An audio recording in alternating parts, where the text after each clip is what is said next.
pessoas, como estão? Ótima quinta-feira, hoje é dia 11 de julho, tô gravando e postando esse vídeo no mesmo dia e aos poucos a gente vai chegando mais perto, pelo menos dos training camps, né? Pelo menos a gente começa a ter mais notícia, devemos ter mais coisas sobre Brandon Aiyuk, por exemplo, quem sabe sobre os contratos de Tua Tagovailoa e Jordan Love, mas enquanto isso a gente vai aos poucos tateando e prevendo a temporada 24 da NFL. A gente já falou de calendário aqui bastante, dos principais jogos. A gente já falou dos técnicos que estão na corda bamba. Semana que vem a gente vai falar dos quarterbacks que estão com a batata assando. Inclusive, muita polêmica, meu top 5 batatas. Né? O Nhoque venceu, porque é a decisão correta de minha parte.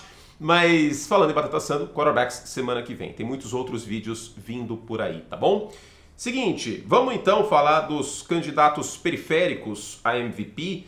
Neste vídeo eu vou falar os 5 candidatos que não estão no top 5, ou seja, você não vai ouvir falar de Josh Allen, você não vai ouvir falar de Joe Burrow, de Lamar Jackson e muito menos de Patrick Mahomes neste vídeo, porque eles estão entre os favoritos. A referência que eu uso são as odds de favoritismo lá na KTO para MVP nessa temporada 24 da NFL. Sem mais delongas então, vamos começar com o Jalen Hurts, que brigou aí jogo a jogo para ser MVP na temporada 22. Ele se machuca no final da temporada, perde jogos, né? Ele joga contra os Cowboys, por exemplo, mas teve um duelo de pesos pesados contra o Patrick Mahomes no Super Bowl. Acabou saindo derrotado e no ano seguinte, com novos coordenadores, sem o Shane Steichen, Jalen Hurts não teve o mesmo desempenho. Era um ataque muito pobre, tecnicamente e taticamente, vamos dizer assim, né? Tecnicamente que eu digo, na estrutura tática, tá? Porque talento tinha, claro, né? O A.J. Brown, o próprio Jalen Hurts, é um bom quarterback, um quarterback acima da média, a linha ofensiva acabou caindo de produção, e essa linha ofensiva não tem um destaque para essa próxima temporada, que é o Jason Kelce. Os Eagles perderam o Jason Kelce para a aposentadoria, e eu não julgo o Jason Kelce, é muito gostoso você estar aposentado jogando videogame o dia inteiro, mas não acho que é isso que ele deve estar fazendo da vida dele. Deve estar tomando aí o seu tereré, o Jason Kelce, lá em Filadélfia. Mas ó, e aí, se eu não me engano, a ESPN contratou ele, né, para os programas de estúdio, enfim. Sem o Jason Kelce, talvez os números de touchdowns totais do Jalen Hurts, eles caiam um pouco. Primeiro porque ele é um excelente center, ainda era um excelente center na proteção ao passe, mas tem o tush-push, né, aquela jogada que a linha ofensiva é quase um rugby, né, empurrando a linha defensiva adversária, e o Jalen Hurts, com o seu trabalho de agachamento e seu quadríceps, entrava na endzone. O Hurts teve, lembrando, 35 touchdowns na temporada de 22, touchdowns totais, né, somando os touchdowns corridos. Seu Jason Kelce pode ser que isso caia um pouco, mas tem duas novidades em Filadélfia. Tem o Saquon Barkley chegando para ajudar esse backfield. Filadélfia meio que funcionou por comitê nos últimos anos, embora o DeAndre Swift tenha tido protagonismo no ano passado, mas principalmente o Kellen Moore, que é um coordenador ofensivo já com algum lastro. Pode não ser o melhor coordenador da NFL, mas ele tem lastro. É diferente do Brian Johnson, que era aí um cara começando o seu trabalho como coordenador e fez um trabalho muito ruim. Era rota vertical para tudo quanto é lado, e isso acaba expondo talvez um problema, um vício do Jalen Hurts, que é às vezes segurar a bola demais. Em meio a isso, os Eagles agora têm uma nova perspectiva nessa próxima temporada e talvez entrem como favoritos na divisão leste da Conferência Nacional. O Jalen Hurts não é favorito ao MVP, mas ele pode eventualmente entrar nessa briga, especialmente se Filadélfia brigar pela folga, especialmente se os Eagles ganharem a divisão. O meu segundo nome aqui, o Hurts paga 16 para 1. O meu segundo nome aqui é o Jordan Love, que paga 15 para 1.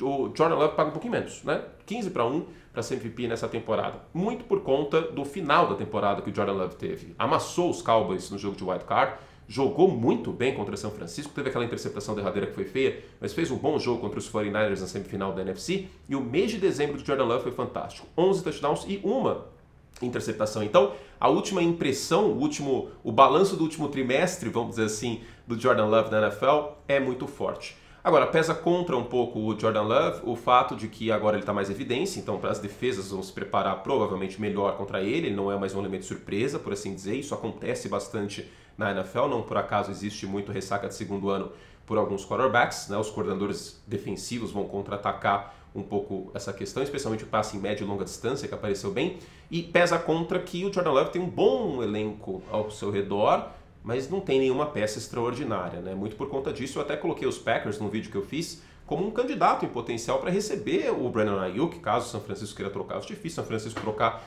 para dentro da conferência, para um time que deve estar nos playoffs, mas de qualquer forma seria interessante, né? Você tem aí o Christian Watson, tal, o Dobbs, mas eles não são wide receivers estelares, né? Vamos colocar dessa forma.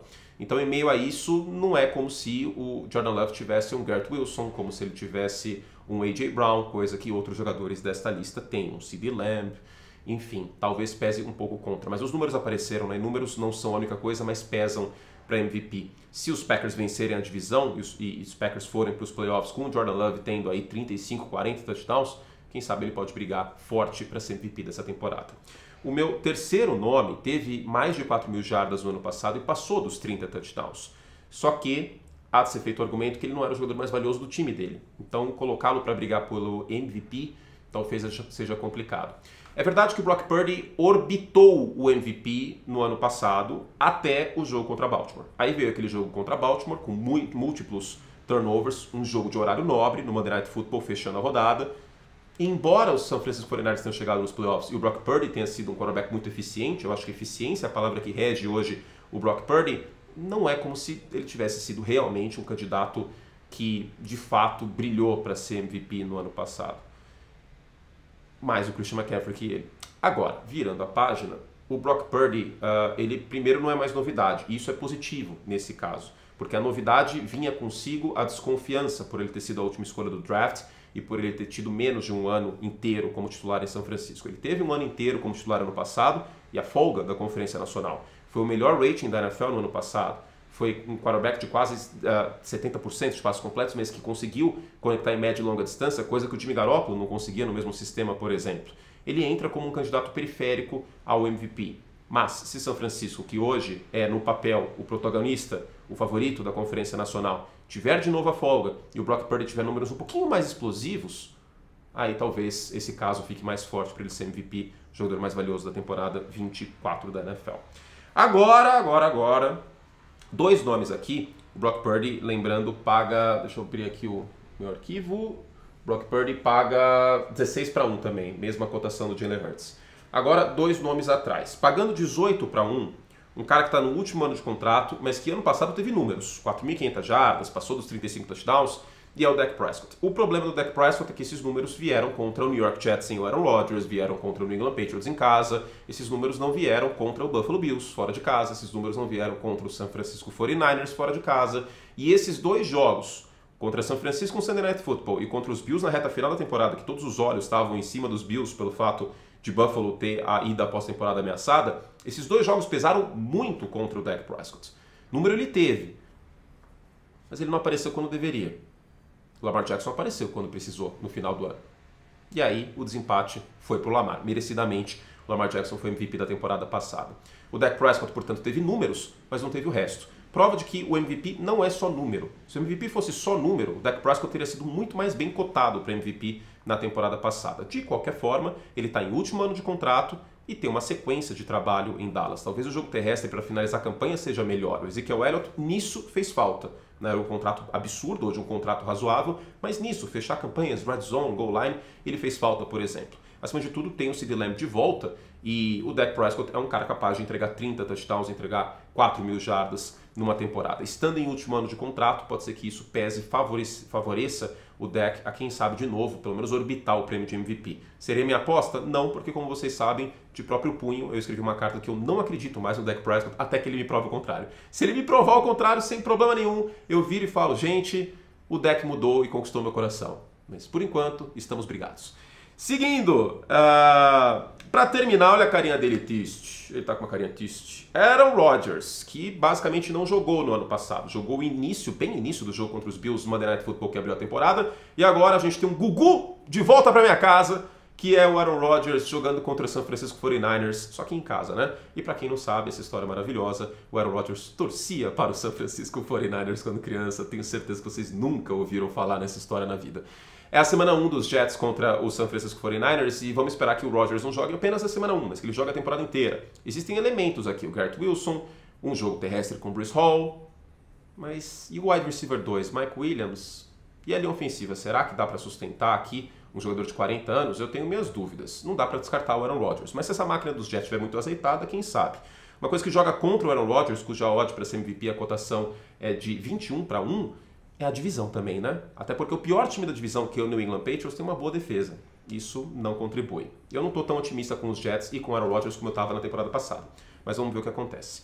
E faltaram duas menções honrosas aqui, que talvez passe pela cabeça de vocês. Primeiro, o Tua Tagovailoa. A odd do Tua é 25-1, e o Tua teve números na temporada passada. E o outro é o Trevor Lawrence, que muita gente gostaria de ver num top 7 quarterbacks da NFL, que quando ele entrou na NFL imaginava que ele poderia brigar pelo MVP, isso não aconteceu ainda. Os outros nomes que eu não mencionei, que pode ser que passe pela cabeça de vocês, Josh Allen, Lamar Jackson, CJ Stroud e Joe Burrow, esses todos estão mais favoritos, pagam menos do que 15-1. Qual que é o corte que eu fiz aqui, o sarrafo? Tem que pagar alto, tem que pagar pelo menos 15-1 e não pode estar no top 5 de favoritos. Portanto, eu excluí esses outros jogadores. E principalmente, quarterback. O prêmio de MVP, como vocês estão carecas de saber, é o Peyton Manning Quarterback of the Year.